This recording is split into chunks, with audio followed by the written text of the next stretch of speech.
कुपुत्रो जायते क्वचिदपि कुमाता न भवति, शास्त्र में लिखा है, लेकिन वासना कुमाता बना देती है। एक घटना, बड़ा धनी परिवार, जरूर ध्यान से सुनना। पति ऑफिसर, खूब धन व्यवस्था, पत्नी और 2 पुत्र, एक पुत्र एक पुत्री, बहुत ही लाडले सुंदर। पूर्व जीवन में उसने जो अपना मित्र बनाया था, फोन का जमाना, बात करके वो अटैची लेके घर आया। उनकी नजदीक ही कोई नौकरी थी जिसमें वो शाम के घर आ जाते थे। देखा घर में कौन है, कहा हमारा कजन है, भाई लगता है। उठ के उसने, बड़ा अच्छा किया आप आ गए, बड़ा सज्जन पुरुष था, अच्छा किया आप आ गए। पहले मैं तो होटल में रुकना चाहता था, पर दीदी ने कहा यहां जाओ। बहुत अच्छा।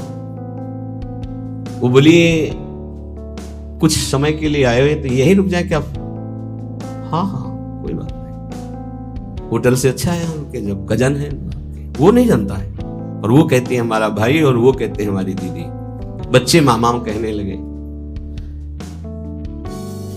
एक दिन बच्चे अचानक कमरे में गए और देखा कि दोनों की स्थिति, भागे हुए।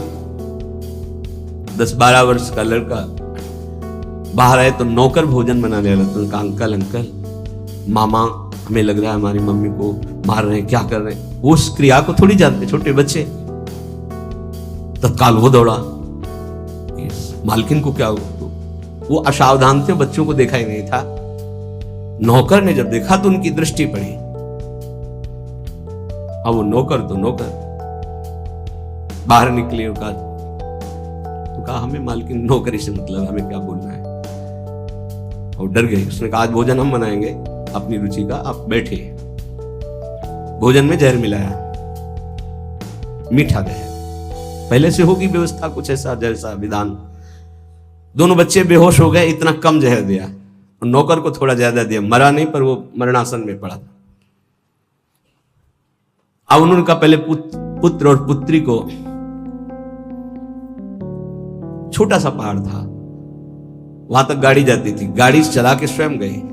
उनका मित्र जो भाई बनकर आए, दोनों को उठा के बच्चों को जमीन वहां से पटक दिया कि अगर जो बचे हों जहर से वो। लौट के आए, नौकर बेहोश पड़ा था, इतने में वो आ गया पति। अब नाटक शुरू, क्योंकि सीसी कैमरा लगा था। खूब रोना, दरवाजा क्या हो गया? ये बेहोशी का नाटक कर रहा है, बच्चों को गायब कर दिया हमने। जब बहुत पूछा तो बेहोश होकर गिर गया, नाटक कर रहा है, इसने हमारे बच्चों को गायब कर दिया। तुरंत पुलिस को फोन किया, पुलिस आई, उसकी चेक करवाई तो बेहोश। उनका नाटक तो नहीं, तो बेहोश है। डॉक्टर ने चेक किया कि इसमें जहर खवाया गया इसको, वो तो पूरा उसको इंजेक्शन लगाया गया, थोड़ा होश आया। भारी पिटाई उसकी हुई नौकर की। कहाँ है लड़के? उनका मालिक साहब हमें पता ही नहीं, हमको तो भोजन किसने बनाया? मालकिन ने बनाया। ये पिटाई वहां उसकी हो रही थी, जब उसने कहा मालकिन ने, तो दिमाग उनका खटका, भागे वहां। तो वहां पति को कुर्सी में बांध करके दोनों मिल करके खूब डट के उनकी पिटाई कर रहे थे। और अंतिम था कि उनका उतने में वो, अब अगर वो नहीं खोलते तो 1 मिनट में दरवाजा तोड़ दिया जाए, खोले। अब तो कुछ था नहीं, सब पूरी बात फाइनल में हो गई। जब थप्पड़ के आगे किसकी पूरी बात, क्यों मारा बच्चों को? मार दिया, वहां से फेंक दिया। एक और है बॉयफ्रेंड पहले, इसीलिए हम बार बार एकांतिक में सत्संग में कहते हैं ये बॉयफ्रेंड गर्लफ्रेंड तुम्हारे जीवन का बहुत बड़ा नाशकारी। ये कौन माता ऐसा चाहेगी अपने लाडले पुत्रों की हत्या? लेकिन काम, वासना ऐसा खेल कर दे। सैकड़ों ऐसे उदाहरण संसार में फैले जो पावन पवित्र संबंध है उनका नाम। मेजर साहब छुट्टी में आते थे, पहले सूचना दे देते थे। सामने एक मिठाई की दुकान थी, जो उसका मालिक था नवयुवक, उसका संबंध। अचानक वो बिना कुछ सूचना दिए, गेटमैन आप अंदर नहीं जा सकते। पागल हो तुम? मेरा बंगला, मेरा परिवार, मैं अंदर नहीं जा। वो मालकिन का हुक्म है कि मेरे आज्ञा, उसको दबका है। मेरा मकान मेरे को कैसे तू रोक रहा है? बोले मालकिन ने कहा तो कोई ना आने पाए।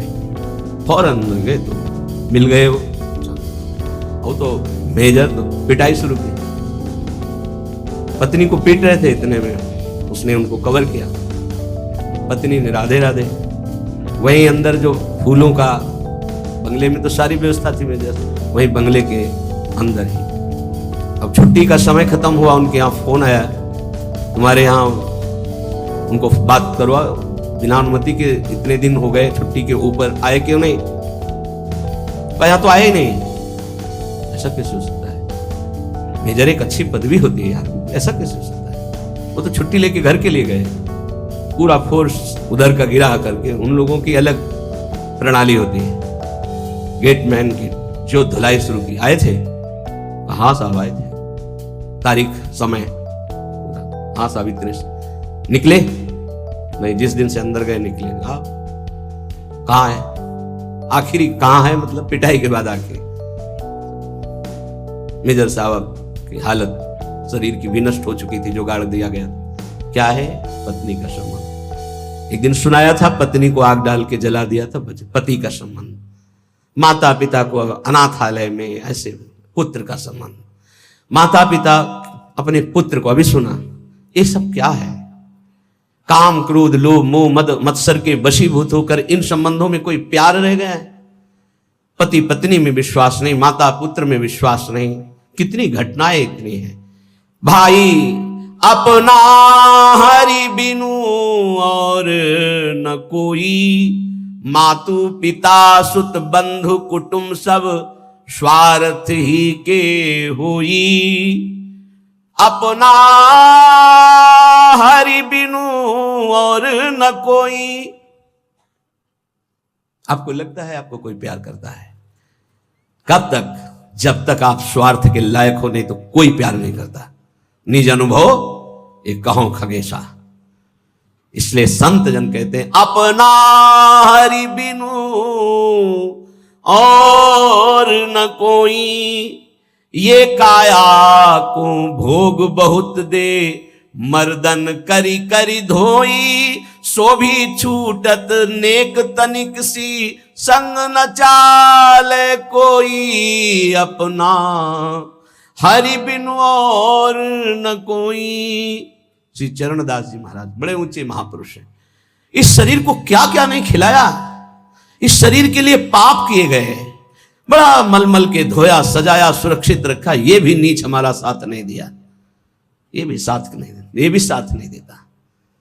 पक्का समझ लीजिए, साथ देती नहीं है किसी का ये साथ। इस देही और तो बात जले तो सम्मा बुझ जाएगी जलते जलते, दम निकल जाएगा आदमी का, क्या भरोसा है इस जिंदगी का। ये साथ देती नहीं है किसी का है, किसका भरोसा? ये इसलिए सब तुम्हारे जानकारी होते हुए भी जानकारी में डाल रहे हैं कि अगर समझ आ जाए तो एक एक श्वास सार्थक कर लो। राधा राधा अपना हरि बिनु और न कोई। घर की नारी बहुत ही प्यारी, दिन में नाही दोई। जीवत कहती साथ चलूंगी, डरपन लागी सोई। अपना हरि बिनु और न कोई।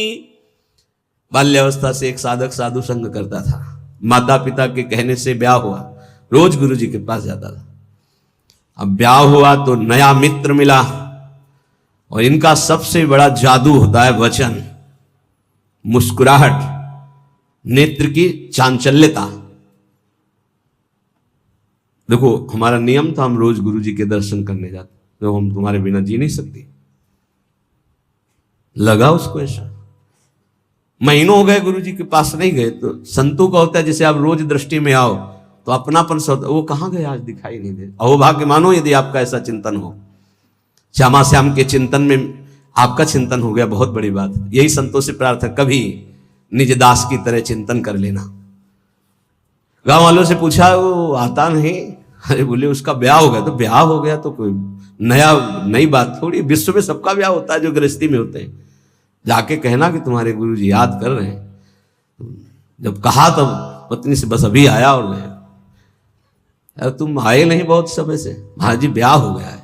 लो 10-5 दिन ब्याह किया तो महीनों हो गए तुम आए नहीं। महाराज जी वो बहुत प्यार करती, कहती मैं आपके बिना जी नहीं सकती। हाँ पति पत्नी का भाव तो ऐसा ही होता है, लेकिन ऐसा नहीं बच्चा, सब जी सकते हैं, सब जी सकते हैं। तो उनका गुरु जी आज तक आपकी सब बात मानी, ये बात नहीं मानेंगे। वो कह रही आपके बिना नहीं जी सकते, तुम हमारी जिंदगी हो, तुम हमारी श्वासें हो, तुम नहीं तो हम नहीं। बोले नहीं बेटा ऐसी बात तो नहीं है। बोले गुरु जी हमें अब आपकी बात पर अविश्वास होता है। हाँ माया का जाल ऐसा ही कि गुरु की बात पर अविश्वास होगा, माया की बात पर विश्वास होगा। तुम्हें आसन का ज्ञान है जो हमने कराया? बोले हाँ है। तो हम एक प्राणायाम पद्धति बताते हैं जो 15 दिन में अभ्यास में आ जाएगी हमारे प्रभाव से। तो 5 मिनट 10 मिनट के लिए हम तुम्हें बिल्कुल प्राणों को स्तब्ध करने की क्रिया बता देंगे। ये पूज्य पादुड़िया बाबा में थी। ऐसे बैठ गए तो डॉक्टरों से जांच करा लो, प्राण है ही नहीं। नेत्र ज्यों के त्यों खुले जैसे मृत शरीर के नेत्र, कहीं भी नाड़ी धड़कती नहीं मिलेगी, ना दिल, समाधि में स्थित। और वो संकल्पित होती कि 8 घंटा 10 घंटा, इसके बाद वो अपने आप प्राण धड़कने लगेंगे, नाड़ी चलने लगेगी। उन्होंने 5-10 मिनट के लिए, केवल इतने के लिए, और हमारे प्रताप से तुम्हारी श्रवण इंद्री सब सुनती रहेगी। 15 दिन आओ, आ जाएंगे गुरु जी। अब 15 दिन जब रोज जाने की बात हुई तो हाँ रोना पीटना। उन्होंने कहा बस 15 दिन की बात है, गुरु जी की सेवा की बात है, 15 दिन में, फिर इसके बाद हम कभी नहीं जाएंगे। चलो भाई धीरे से। संतों के पास दूसरा कोई जाए तो भले सतोगुणी भाव हो तो बड़ाई करे, संग करते पड़े। अपना लड़का जाने लगे फिर नहीं सुनाई देगा। माया का बड़ा विचित्र खेल। अब वो 15 दिन में अभ्यस्त हो गया। वहां अपने सामने करवा के देखा, 10 मिनट बिल्कुल निस्पंद प्राण। संकल्प में बहुत शक्ति होती है। बोले जाओ, जाके दरवाजे, मेन दरवाजे पर प्राण स्तंभ मंत्र द्वारा करके, बकाया हम आएंगे, प्राण संचलित करेंगे संकल्प के द्वारा और तुम्हें सुनाई देगा। वो गए, का पद्मासन नहीं लगाना, पैर फैला लेना, दरवाजे की ऐसी ओट ले लेना, पैर फैला, आराम मुद्रा, और उसमें ये मंत्र पढ़ना और प्राण संकल्पित करना। जितने मिनट के लिए हमने कहा बस इतने में हम आ जाएंगे। गया, श्वास रोकी, मंत्र पढ़ा, संकल्पित हुआ, नाड़ी चलना बंद, प्राण स्पंदन बंद, बस श्रवणेंद्रिय से सुनाई दे रहा है। पहले बहुत ऐसे महापुरुष होते थे, 6 महीना के लिए मिट्टी में समाधि ले ली, संकल्पित 6 महीना प्राणवायु ही नहीं चलेगी। 6 महीने के बाद जो समय बताया ठीक उसी समय खोल दो, खोल दिया, पीला शरीर हो गया, सब मरे नहीं, फिर प्रकट हो। ऐसे बहुत से गंगा किनारे सिद्धों के दर्शन किए। नकल नहीं करनी चाहिए, नहीं वही मर जाओगे, स्थिति होनी चाहिए। हाँ, अब वो हाहाकार मच गया। मेन दरवाजे पे था, लाला लाला हिलाया, नाड़ी देखी धड़, अरे रोना धोना सब मच गया। गांव के लोग आ गए, माता पिता, बहू की जो स्थिति थी, छाती में हाथ मारना और रोना। वो संत भगवान, क्या हुआ क्या हुआ? क्योंकि मात्र 5 मिनट का संकल्प था, 5 मिनट में प्राण स्पंदित हो जाएंगे, अपने आप चलने लगेंगे, और उतने में सारा उनको अनुभव कराना था। क्या हुआ क्या? अरे महाराज, माता पिता रो के, देखो महाराज ये आपका चेला, और ऐसा कैसे हो सकता है, अभी तो बेचारे का ब्याह हुआ था, अभी कैसे जा सकता है? नजदीक गए, सबसे ज्यादा प्यार कौन करता है इनको? पत्नी ने कहा मैं। कनेर का फूल जानते हैं, ऐसे ही उसमें चरणामृत लिए थे। बोले छू, ये हमने मंत्र पढ़ करके जल कर दिया, तुम पियो, मर जाओगी, ये जीवित हो जाएगा। जो सबसे मैं जी नहीं, वैसे भी आप नहीं जी सकती। चेलोवा ने बताया था कि आप कहती कि मैं आपके बिना जी नहीं सकती जब हमारे पास, तो वैसे ही तुम मर जाओगी, क्योंकि तो पधारी गया, तो ये पी लो, तुम मर जाओगी, ये जी जाएगा। बोले महाराज जो होना सा तो हो ही गया, वो नहीं पिया, और कुछ नहीं है, कुछ नहीं है, चरणामृत है। अच्छा, जो होना था हो गया, मतलब आप नहीं पिएंगी। अब महाराज जैसे भगवान जीवन कटवाना चाहते हैं वैसे काटेंगे। रोना बंद हो गया। और कोई सभा में, सबको पता था महात्मा सिद्ध है, पिएंगे मर जाएंगे, कोई तैयार। बोले अब चेला हमारा है तो हम ही पी लेते हैं, और उसमें तो चरणामृत था, पिया, और जो ही संकल्प किया सो प्राण संचलित हो गए। अब वो बोला गुरु जी 1 मिनट हम घर में नहीं रुके। नहीं, बोले घर में ही रहो, लेकिन राग रहित होके रहो। राग नहीं, हमारी शिक्षा का फल परिवार के धर्म से चित होना नहीं, पारिवारिक धर्म का पालन करते हुए ये मानो कि हरि के सिवा कोई अपना नहीं, तो तुम्हारी बात बन जाएगी। कह रहे घर की नारी बहुत ही प्यारी, तिन में नाही दोई, जीवत कहत मैं साथ चलूंगी, दर्पण लागी। हम उस कमरे में नहीं जाएंगे, क्यों? आप तो कहती थी आपके बिना जी नहीं सकते, तो जो आप थे उनसे परिचय नहीं था, शरीर से था, तो शरीर अब उस कमरे में नहीं जाएंगे। कौन तुम्हारा है? जो कहिए ये द्रव्य आपनो, जिन उज्ज्वल मति खोई, आवत कष्ट रखत रखवारी, चलत प्राण ले जोई, आपनो हरि बिनु नहीं कोई। धन किसकी जान नहीं ले सकता, किसको नष्ट नहीं कर सकता, और अंततोगत्वा किसके साथ चला है। अगर धन को अपना मानोगे, शरीर को अपना मानोगे, संबंधियों को अपना मानोगे, तो हरि में विश्वास ही नहीं हो सकता। पक्की बात समझ लो। हरि में विश्वास हो गया तो इन सबके होते हुए भी आपके अंदर मात्र बुद्धि नहीं रहेगी। या जग में कोई ही तू न दिखे, मैं समझाऊं सोई, चरण दास सुखदेव कहें सुन लीजिए नर लोई। चाहे स्त्री हो चाहे पुरुष हो, सुन लो, अपना हरि बिनु और न कोई, हरि के सिवा कोई अपना नहीं है। इसीलिए श्रीपाद प्रबोधानंद जी महाराज कह रहे हैं, अद्य शोभा यस्त तीदम कुदेहम सर्वे भोगायांति तत्र स्थिते। भाई आज मरो या कल तुम मरोगे, सारे भोग तुम्हारे छूटेंगे, सारे संबंध तुम्हारे छूटेंगे। तस्मात् सौख्याभास उच्चर विभाति नित्यानंदे नंद वृंदावनांता। इसलिए परम सुख की प्राप्ति के लिए इस शरीर को वृंदावन लाओ, इस रज में लुटाओ, सत्संग सुनो और खूब नाम जप करो। इसी से तुम्हारा परम मंगल हो जाएगा।